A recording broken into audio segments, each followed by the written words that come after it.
Sa mga nagtatanong sa akin, dumadaan ba din daw ako sa tinatawag nila na follow to follow?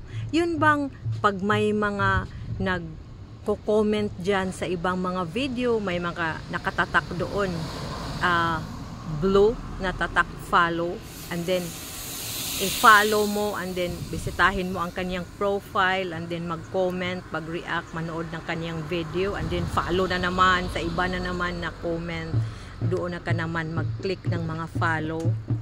Dumadaan din ako niyan noon.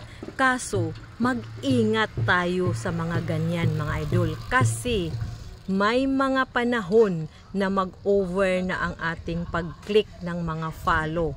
Yan ang tinatawag na F to F, follow to follow. Mag-ingat tayo kasi pag sumobra na, magka-session expired na tayo. Once magka-session expired na, mga idol, tigilan na talaga kasi ang kasunod niyan is log out.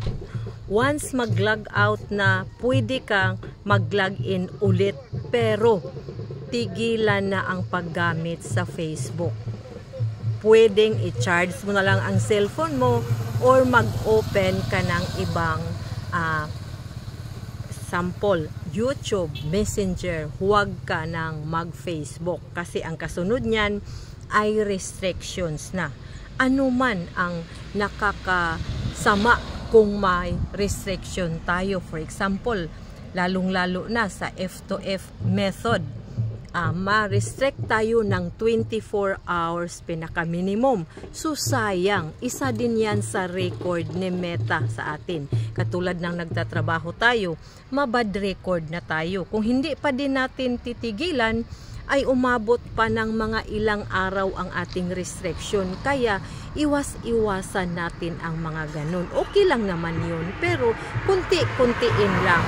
Ang importante ay gagawa tayo ng content. Kasi noong nag 5K followers ako, or I think 3K followers, ay hindi na ako gumamit ng ganyan follow to follow.